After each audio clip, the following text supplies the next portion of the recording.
Hi, my name is Jennifer Treefellner, and I'm the Director of Communications, Marketing, and Social Media for the Diocese of Palm Beach.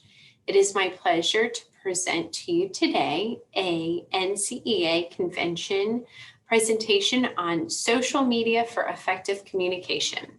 I'll go ahead and share my screen and we'll get started on the presentation. All right. So let's talk about social media for effective communication. I sure do wish that I was with you in person. However, I will enjoy talking this through with you. And if you have any questions, you can always follow up with me at a later time.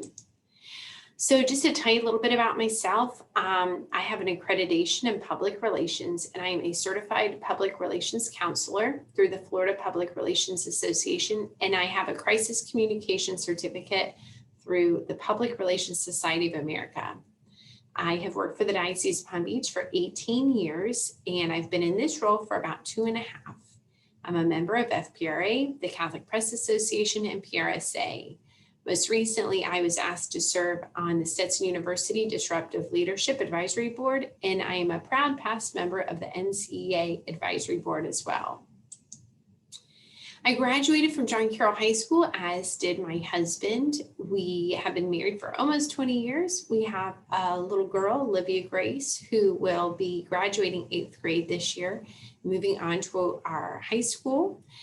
We also are the bonus parents of a young man named Edwin Thomas, who graduated from John Carroll and War Eagle. Go Auburn. I'm a graduate and like to volunteer, travel, laugh, and try to leave the world a better place. About today's presentation. So during this presentation today, we're going to explore the two-way communication tools that are available through social media. I really want to talk to you about how we're going to cross-promote messages and optimize each post for maximum results. Hopefully when we're done with this presentation today, you're going to understand the latest research and be able to understand the importance of how you can use that research and data to reach your marketing goals. And in addition, learn some tips and tricks at the end. So you'll have some tangible take-home items that you can utilize at your own school or in your own diocese. And just want to start by reviewing some of the things for Facebook. These are 2021 statistics. And Facebook currently has almost 3 billion monthly active users, to reaching 59% of the world's social network population. It is still the largest social media site. And also the third most visited website. So if you say, Jen, well, what are the first two? It's outranked by Google and YouTube. And let's see, it is the second most downloaded app. TikTok does beat Facebook for downloads, so that's funny. And as far as the age ranges are concerned, 32% of Facebook's audience is 25 to 34 years old. And the next largest is 18 to 24, which is representing 23% of Facebook's audience. So about 5% are 65 years and older, and about 6% are 17 and under. And I want you to just keep those in mind as we look at generational trends and how you would market your Catholic school. Next, we're going to talk about Instagram and what those statistics are. So Instagram is the 6th most visited website, 4th most users of any mobile app. Since Instagram is primarily a mobile platform, this stat bears more weight than the website visits. So for active users on a mobile app, Instagram is outranked only by Facebook, WhatsApp, and then Facebook Messenger. The generation mix is pretty even, 51 to 49, but in the United States, there is substantially more women than men on Instagram. So 43% women, 31% men. So I do think that that is important as we start looking at how you're going to be marketing your school. 81% of people use Instagram to help research products and services, and 2 out of 3 people say the network helps foster interactions with brands.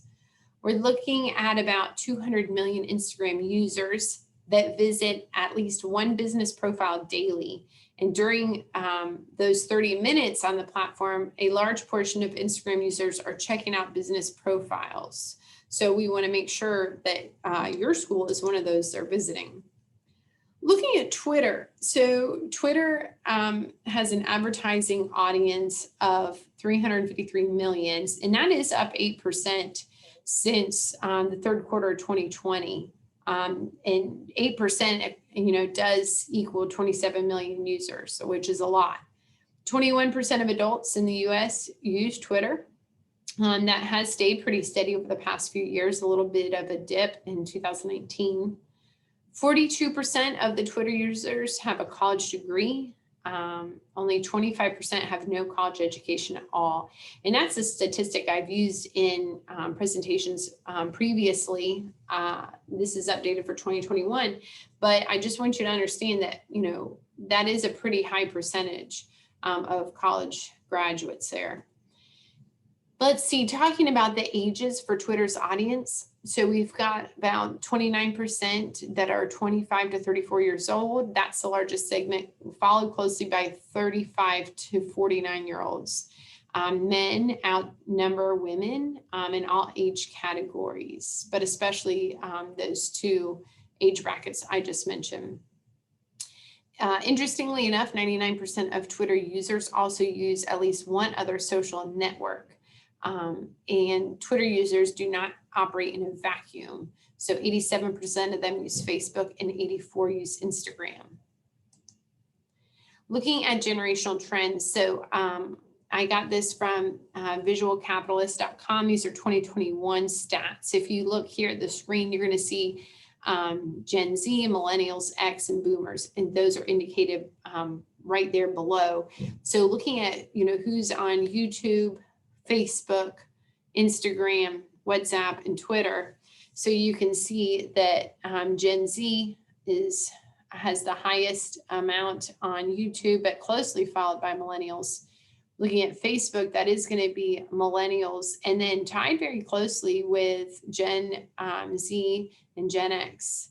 Instagram is definitely Gen Z, followed by Millennial. WhatsApp, we've got 66%, so just slightly more Millennials than we do Gen Z. And then looking at Twitter, you can see that 49% are Millennials, followed closely by Gen Z. So when we start looking at the rationale for why we're looking at these statistics, we want to think about who your prospective audience members are on social media when you're trying to reach your audiences, whether they're donors that are baby boomers, then you would want to concentrate, more on YouTube and Facebook. If you're looking at prospective families for your high school students, you're looking at Gen X, looking at, where they are. That's the reason why we look at these generational trends. So how do you find your statistics? One thing I'm going to recommend is a communication survey so that you can understand what social media sites people are following, how often are they visiting them, why are they going there, looking at the feedback on your sites and asking those in your target audience group what they'd like to see on social media. Plus you can add in your website, your e-newsletter, and news outlets to the survey. So if you're not doing this annually, I would suggest that's something that you do just to make sure that you're reaching people where they are. I wish we were together in person when I go over these next few slides, but they're important. They're talking about auditing your social media pages. So here's just a screenshot page summary of what you would go through if you're using Facebook Business. Slightly different screen, but these screenshots are going to tell you a little bit about what analytics tools are able to be provided through Facebook, for example. You want to take advantage of these and take the time to review the insights that are provided. So things that I look at on a regular basis are what time of day people are engaging with us, and we schedule posts at that time if it's inconvenient for you to be posting. What posts are getting traction, and you can see on the screenshot on the right hand side, the yellow bar is going to tell you in proportion to the others where people are visiting your site. And if things are not working, like I tell my team, if we see that, certain posts are falling flat on a regular basis, we'll discontinue those. But looking at what your page reaches and your page likes. And again, this can be found in the Insights tab for your analytics. When you're looking at Instagram, it's a little bit different view from what you're going to see, but these are 3 screenshots of what you can see. Looking at your activity, how many profile visits, what the reach is, what the age range is, what the gender is, and really understanding how those impressions are calibrated compared to the posts that you have. And again, that's going to be in a business account of Instagram. You're going to just go to the Insights tab and you'll find this information. I think of all of the insights, Twitter is the easiest to follow. Here again are some screenshots. So you can look at per day, you can query by the month. I actually just went back and looked at some insights this week, going back a year just to see how we did during a certain conference. So very easy analytic page. The first thing that will show your top tweets, your tweet impressions, profile visits, mentions, etc.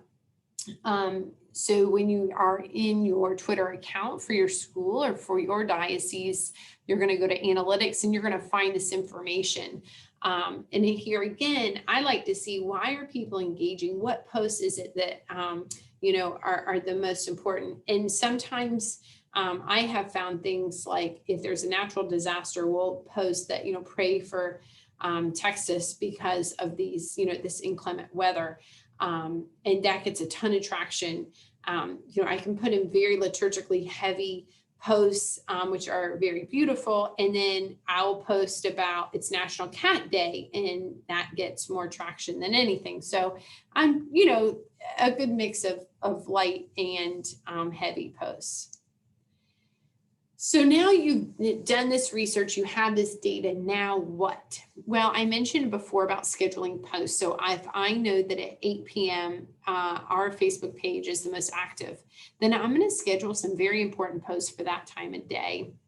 I'm also going to use some different strategies to post those successful ones, and I will eliminate the ones that are not successful. And then also spend some money based on what our followers are looking at. So for example, if it's our bishop's birthday, I'm going to put a little bit of money behind a post that says, in the comment section below, write him a message, and I'm going to get that message to him. And then I just use a snipping tool where it's just screenshot to send those messages to Bishop. Drafting messaging based on the generation of followers. So if you want to increase enrollment in your Gen Z crew, then you're going to want to talk their lingo in their messaging and put that on Instagram, for example. And also use the data to justify changes. So sometimes there are unpopular decisions that I'm having to make, and I will explain that the reason why is because we just didn't have the data to support it. So we tried it for 3 months. We gave it a great effort. It didn't work. We're going to pivot and go in a different direction. So when you're making a plan, like what does that look like? So here's an example of a plan that I made for our diocese, and it's just a Word document. I've also used a lot of different tools, whether it's Teams or ClickUp, or, you're embedding the information just into your Outlook calendar. But this is an old-fashioned Word document. I type in, what it's going to look like. If I'm sharing content from a site, I'll type that in. So we already kind of know for the month what my plan is in relation to social media. And one of the reasons we like to do this is because you're not posting then 3 or 4 things on the same day, but you're really able to spread that out. So if you're not doing that, I'd encourage you to look at that. So breaking it down exactly, what do you do? You're going to do a little bit of the informal and formal research to understand what your metrics are, and then identify your target audience. And once you've done that, you're going to put in your objectives. So making sure they're SMART objectives, and implement that information. So deleting outdated things, updating page information, promoting pages that have similar causes to you, things like that. We've implemented a lot of different strategies to grow our page and that audience, and then evaluating it. So if my objective was to grow by X number and this date, then if it fell flat, why was that? And more than just the growth, what was the engagement? And then always looking at the budget. So if I understand that we're going to spend $100 a month to promote certain things, was it worth the time and energy? So that was the last two slides were kind of diocese specific. The next two slides are going to be school specific. So for, I think it was 15 years, I worked as the director of institutional advancement at a high school, Catholic high school here in Florida. And these were some of the plans that we used for social media. We looked at our marketing pillars. So what separated us from our competition? We then identified what social media tools we were going to use, who was actually doing the posting. And I've worked with schools that sometimes it's a volunteer, sometimes it's the principal, it's a team approach. So understanding who the administrator is going to be, and then who's that audience. So for example, if you're doing a lot of Instagram stories and you know that's reaching more of middle school students, than the grandparents, then we just need to understand that. And then how often are you going to post? We love to have pre-planned kind of proactive posts, like I showed you the calendar on the slide before, but also reactive. So you're retweeting, you're sharing, you're adding to your Instagram story, and just looking at ways that you can help promote those things that your audience is talking about. And kind of fleshing that out a little bit more. Here's again, just another example, a screenshot of a social media plan. Across the top, you've got some marketing pillars: academics, value added, faith formation, recruitment, admissions, retention, and athletics. And then you break it down. So for Facebook, you know who that audience is going to be. You know the administrator is going to be, and you can be specific, put in their titles right in there. And your goal is to do it 3 days a week. Okay. So then you break it down. Well, what are you going to post proactively? Well, let's talk about our AP scholars. Let's talk about the leadership retreat. Maybe post a photo gallery from the grandparents' mass. So making sure that your school social media site isn't just talking about the teachers, that, you know, it's not just talking about the athletes, so that you have a good mix there for your social media planning for your school. One program that I went to a conference and I heard about this brand ambassador program, and I came home and I kind of retooled it for our school, and it's evolved. So it was a social media ambassador program. And what that does is it really empowers the people that are in your audience to serve as your eyes, your ears, and your megaphone. And there's two main reasons that we really want to do that. And what happens is, because of the authentic endorsement and the virality, you're able to reach a lot of people. And here they are. Here's the goals: that virality I just mentioned and that authentic endorsement. And an example I would give for this is, you know, I could tell you, go to Cowboy Bob's restaurant because they have the best happy hour and the best appetizers, and it's all, you know, it's all you can eat. The kids eat free, and it is the best. And, you know, Joey and I loved it. The kids loved it. You should go. Well, that is authentic endorsement compared to Cowboy Bob's running an ad and saying, come for our free, you know, appetizers, and it's great and good happy hour. So what happens is when someone tells you their endorsement, it speaks volumes compared to a traditional ad. So that's where this idea and concept comes from. So now what? You're going to find some trusted liaisons by watching your social media traffic. So what I did is I identified, I think I started with 3 people, you know, one from each county, totally different social circles for these people. I also looked to see what language they use on our social media. And again, you're just going to your followers tab on your school's Facebook page. That's what I used. And I identified these people. And then I did a little vetting, made sure that they were in good standing. I met with them in person. I said, listen, I've got a real important project I want to launch, social media ambassadors. Would you be a part of this program? And oh, they were so excited. And then I trained them. So we talked a little bit about how you can check in on Facebook, how you can share a post. So we did a little bit of training on some strategies, and we met once a month. And they provided suggestions for me. And they would say, Jen, I feel like you're talking, over our heads with some of this, religion discussion on social media. Or Jen, we think that you're posting way too much about the football team. We need to make sure we post about all the teams. And then I did watch what they posted. And so when we would share something on our Facebook page, then they would share on their personal site. And what worked well for that is then their whole friend circle saw that. So when you're getting people that are in different social circles, they're able to provide that content. Then we studied our analytics and we could see the growth. So they may share a post that is about your gala, and their friends then can all see it. So the virality is you're taking a post that's just on your page, and then it's reaching exponentially higher. And then we went from 3 ambassadors the next year to 6, et cetera, et cetera. How can you use these very valuable people? Ask them to share content, include their own words. So not just share the gala post, but why? Why should people go? You want them to invite their own friends to different events. So as you know, when you create a Facebook event, you can only invite the people that you're personal friends with. By having these ambassadors invite their friends to events, then you already get the benefits of them seeing those updates as a Facebook event, which is wonderful.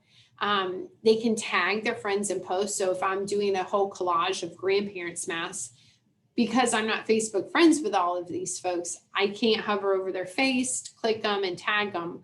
But our social media ambassadors would have a higher likely probability that they are going to be friends with those. And then ask them to review your page, get 5 out of 5, to have them check in when they're on site, whether they're there for a game or a play or a sporting event.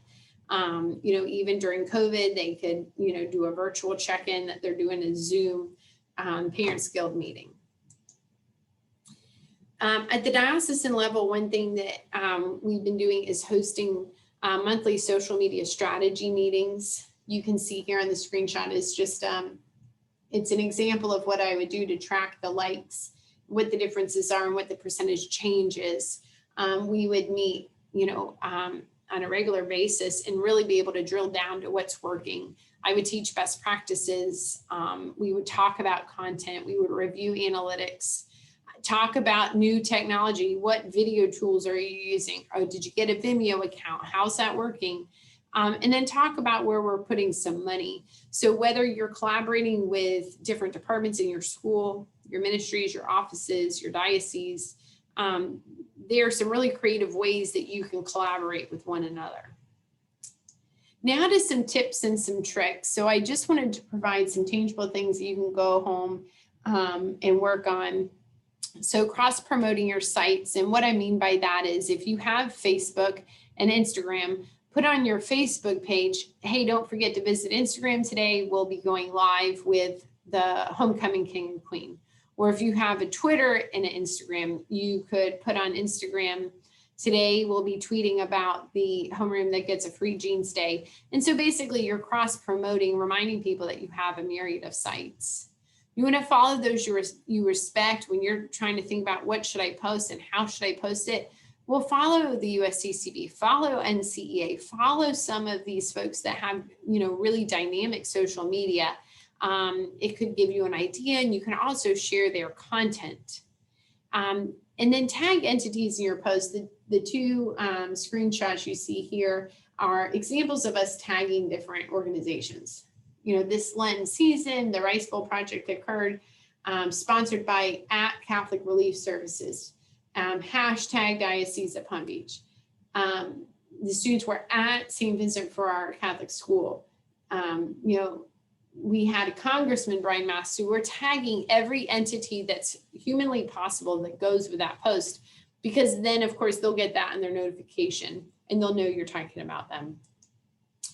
Tips and tricks number 2, utilize those hashtags. So if you don't have a hashtag already for your school and you're going to want to check that, go through the different sites, make sure that I try to find open space if you can.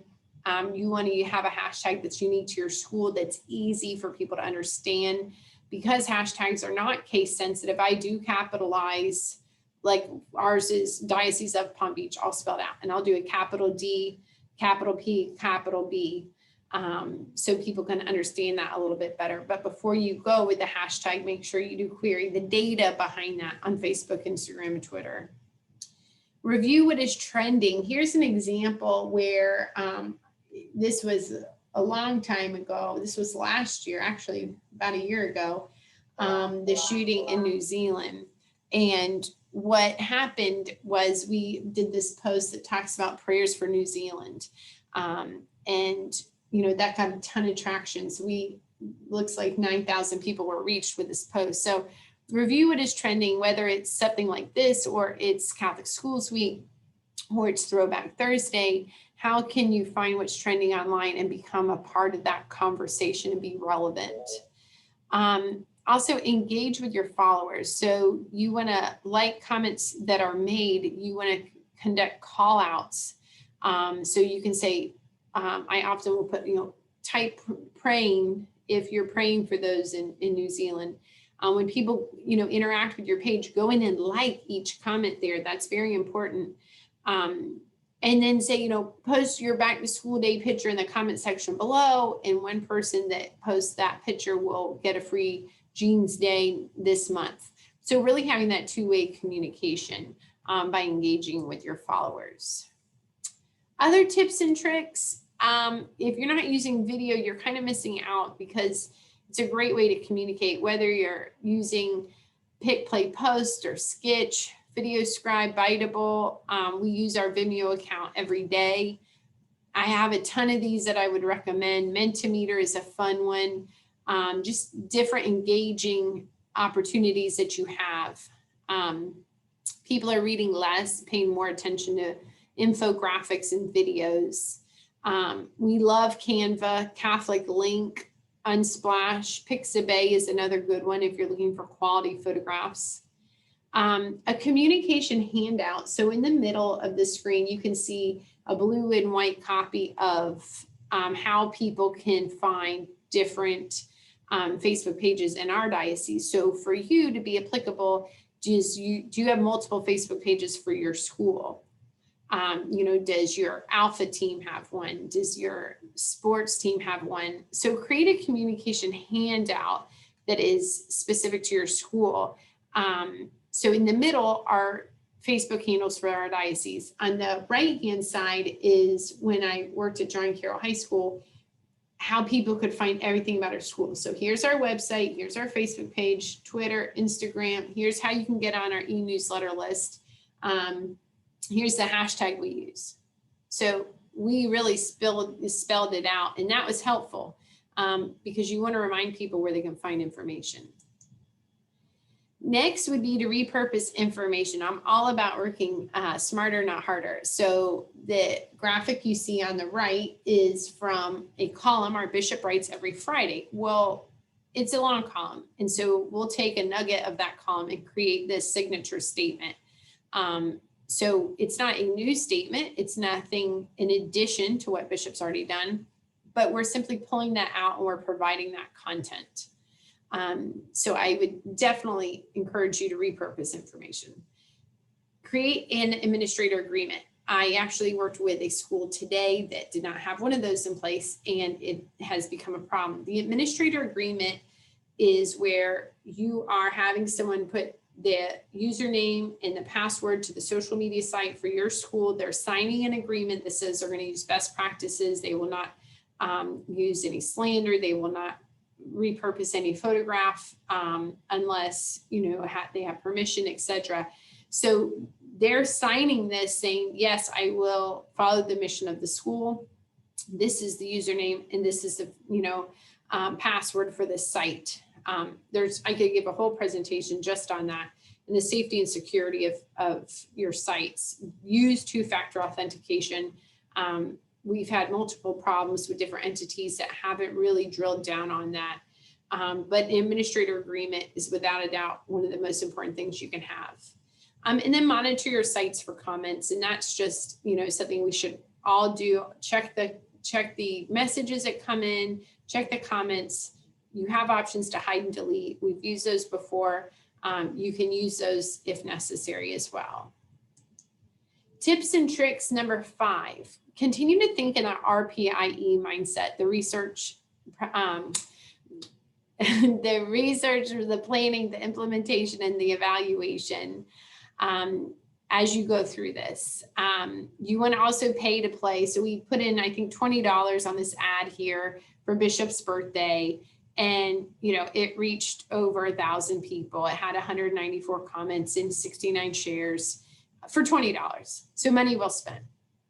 Translate content. So depending on your demographic, make sure that you're not just using English, but you're also using other languages that are important. So that's just an example of something that we created that was translated into Spanish. Tips and tricks number 6, working with parishes through a common platform. The middle graphic you see there is an example of a parish communication strategy meeting. We host those with our parishes. If you are at a school and you want to collaborate with your area parishes, meet with them, talk to them, understand what their needs are, and then also how they can help promote what you're doing at the school level. Establish creative initiatives. So we wanted to promote our recently ordained priests. So we have this template that was made, and we asked the recently ordained priest questions, and then we use the same template and dropped in their content. And then use an identity or branding kit. This is just a screenshot of, our color palette for the diocese. And we also had one for John Carroll. But if you don't have a formal identity guide, most people do now, but I think that's money and time well spent.